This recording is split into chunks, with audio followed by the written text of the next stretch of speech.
नमस्कार दोस्तों, मैं हूं आंचल और आप देख रहे हैं the Bharat show. Social media पर क्या चल रहा है सारी जानकारी आप तक पहुंचाएंगे। तो सबसे पहले बात करते हैं राधिका यादव की।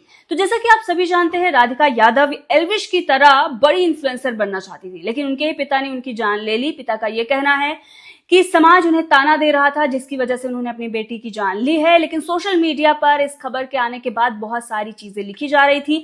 उस लड़की के बारे में भला बुरा लिखा जा रहा था जो अब इस दुनिया में है भी नहीं। कुछ लोग ये कह रहे थे कि उसका एमएमएस लीक हो गया है, कुछ लोग ये कह रहे थे कि लव जिहाद का मामला है। 1 साल पुरानी म्यूजिक वीडियो को लेकर बहुत सारी घटिया चीजें सोशल मीडिया पर उस लड़की को लेकर चल रही थी। अब ये सारी चीजें उसके बेस्ट फ्रेंड हिमांशिका को बर्दाश्त नहीं हुई। आप सोच सकते हैं, जब ऐसा समय है जहां पर आपने बहुत ही खास दोस्त को गंवाया हो और वहां पर उसके बारे में घटिया भद्दी चीजें लिखी जा रही हो, तो आप भी बर्दाश्त नहीं कर पाएंगे। और जाहिर सी बात है, वो गुस्सा जरूर फूटेगा और वही गुस्सा हिमांशिका के चेहरे पर देखने को मिल रहा है। क्या कुछ उन्होंने इस पर खुलासा किया है, चलिए आपको सुनाते हैं, सुनिए। मीडिया में बहुत बातें सुनी होंगी, बट मैं बताती हूँ राधिका यादव की सच्चाई। मेरा नाम हिमांशिका सिंह है। राधिका यादव मेरी बेस्ट फ्रेंड थी। हम पिछले 8-10 साल से बहुत क्लोज थे and I just lost her. मुझे लगा नहीं था कि मैं इस चीज के बारे में इतनी जल्दी बात करूंगी, बट मेरे पास कोई और चॉइस नहीं है। कल ही मैं उसकी बॉडी देख कर आई हूँ। इस वीडियो का सोल पर्पस यही है कि तुम सब जान पाओ कि राधिका कौन थी। राधिका यादव एक इंटरनेशनल लेवल टेनिस प्लेयर थी। वो मेरी बहुत अच्छी दोस्त थी। वो बहुत ज्यादा काइंड सोल थी। वो बहुत स्वीट थी, बहुत ज्यादा इनोसेंट थी एंड वो पिछले 18 साल से टेनिस परस्यू कर रही थी। उसको फोटोज क्लिक करवाना और वीडियोस वगैरह बनाना बहुत ज्यादा पसंद था। वो जो एक कमर्शियल वीडियो उसकी चल रही है, वो एक बस नॉर्मल म्यूजिक वीडियो थी जो उसने आई गेस 1-1.5 साल पहले शूट करी थी एंड उसके खुद के फादर ने उसे ड्रॉप करा था। उसके अलावा भी उसके काफी ज्यादा शूट्स थे एंड पर धीरे धीरे करके वो सब चीजें बंद हो गई बिकॉज उसके पेरेंट्स बहुत ज्यादा वो बहुत ज्यादा ऐसे थे कि लोग क्या कहेंगे।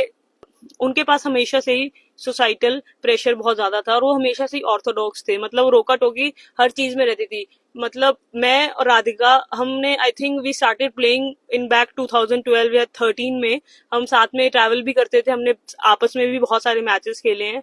तो मतलब मैंने उसे देखा नहीं है कि किसी से ज्यादा बात करते हुए। हमेशा देखा है कि वो अपने पेरेंट्स के साथ ही रहती है एंड लव जिहाद के बारे में बात हो रही है। आपके पास किसी के पास कुछ प्रूफ क्यों नहीं है?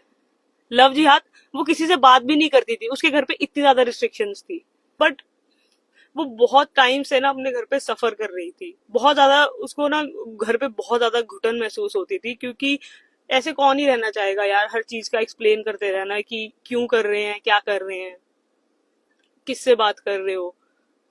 आई रिमेम्बर वीडियो कॉल्स पे भी उसको दिखाना पड़ता था कि अभी देखो हिमांशिका से मेरी बात हो रही है। मैं उसके घर पे भी विजिट करती थी तो उसकी एकेडमी उसके घर से हार्डली 50 मीटर्स दूर थी, बट फिर भी उसको घर पे आने का एक टाइम था कि इससे लेट नहीं हो सकते हैं। 50 मीटर इतना है कि आप घर से उसकी एकेडमी देख सकते हो, जहाँ पे उसने कोचिंग स्टार्ट करी थी। एज अ कोच वो बहुत अच्छी थी। उसके सारे स्टूडेंट्स को वो पसंद थी। मैं कल उसके घर गई हूँ तो मुझे पता चला है कि एक्चुअली उसका मर्डर पिछले 3 दिनों से प्लान हो रहा था।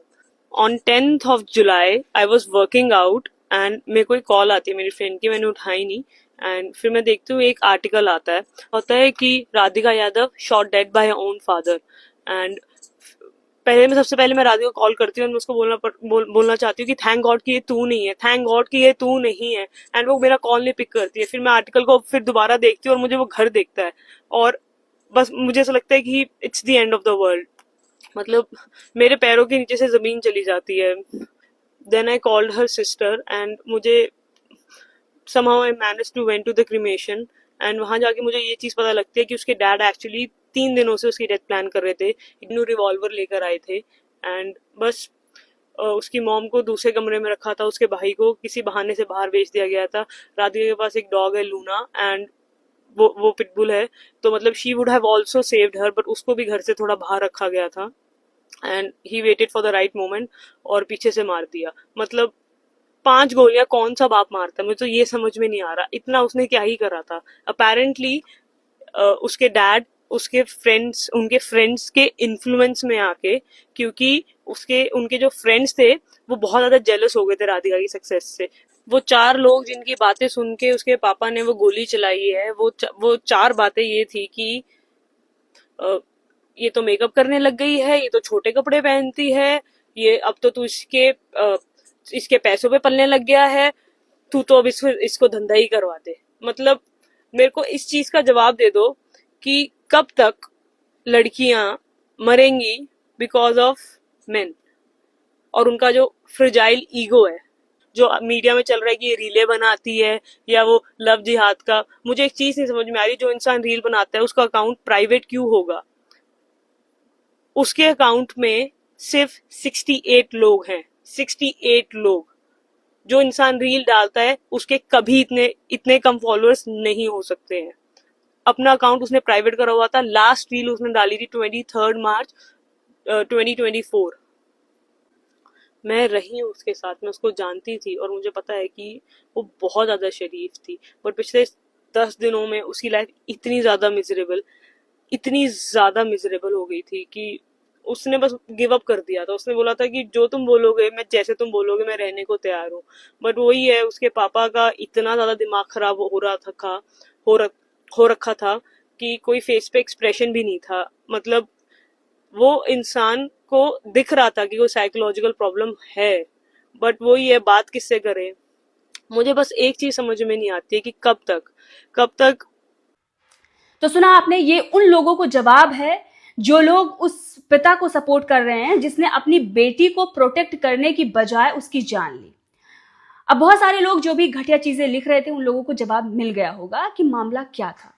हिमांशिका ने बताया कि वो लड़की कैसे जी रही थी, किस तरह से उस पर प्रेशर था, और इतना प्रेशर होने के बाद भी अगर वो अपने लाइफ में कुछ कर रही थी, दैट मीन्स कि वो बहुत कुछ झेल रही थी। और एक दिन वही हुआ जो नहीं होना चाहिए। बहरहाल इस मामले को लेकर बहुत सारे लोग अपनी अपनी राय दे रहे हैं, और वो लोग उस बाप को सपोर्ट कर रहे हैं और इज्जत की बात कर रहे हैं जिनकी खुद की कोई इज्जत नहीं है, एक नंबर के कायर हैं। बस उन्हें किसी बात का डर है कि समाज में अगर लड़कियां ऐसे ही अपने शर्तों पर जीना शुरू कर देंगी तो हमारा क्या होगा, हम कैसे उनका शोषण कर पाएंगे। तो वही लोग ऐसे लोगों को सपोर्ट कर रहे हैं। चलिए आगे बढ़ते हैं और अगली खबर के बारे में बात करते हैं। अगली खबर है कशिश कपूर को लेकर।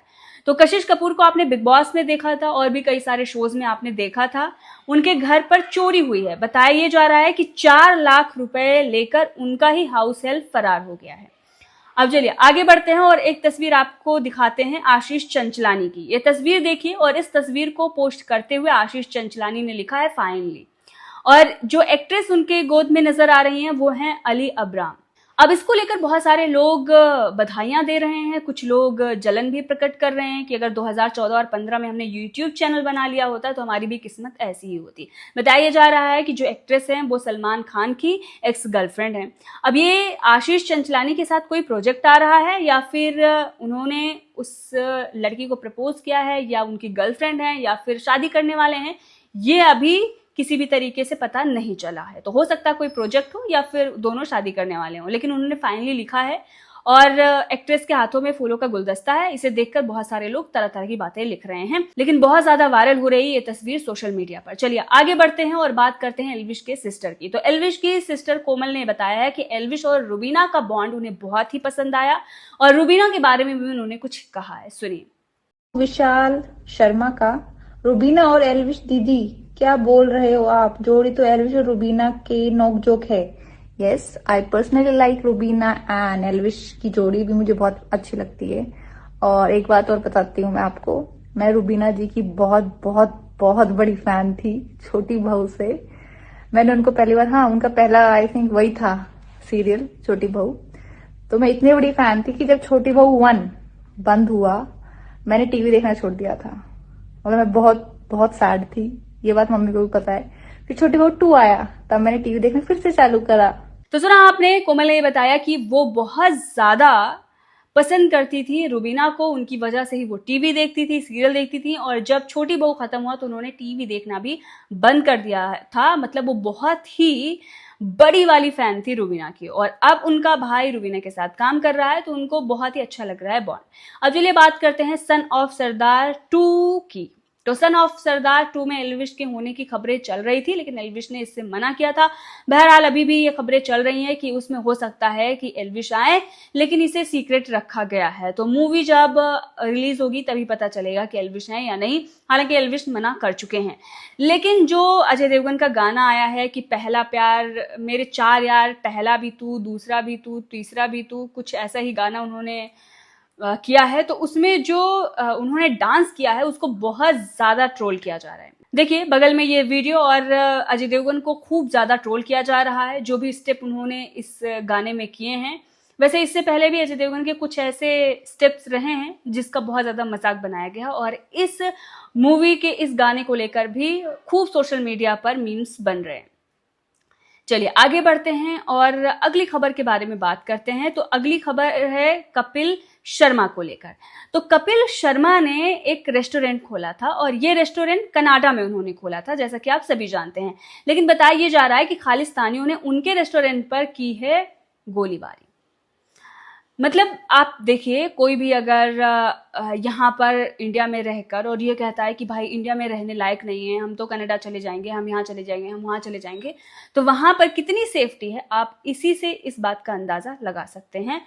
तो कपिल शर्मा को भी चीज़ें जो हैं वो समझ आ गई होंगी कि इंडिया से बेहतर और कहीं जगह नहीं है।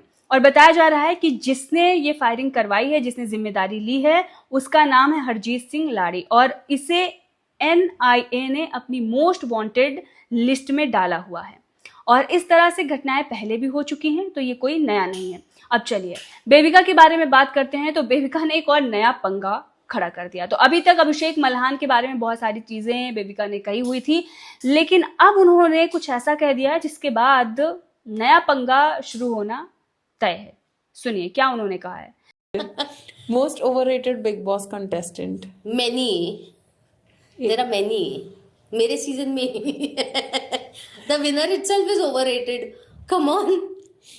तो देखा आपने 4 PM बॉलीवुड पर उन्होंने इंटरव्यू देते हुए जो भी चीजें कही हैं उसको लेकर बहुत सारे लोग उन्हें ट्रोल कर रहे हैं, क्योंकि उन्होंने कहा था कि उनके सीजन में जो विनर था वो भी ओवररेटेड था। मतलब एल्विश को उन्होंने ओवररेटेड बताया है। बहरहाल इन तमाम खबरों को लेकर आपका क्या कहना है, कमेंट करके जरूर बताइएगा।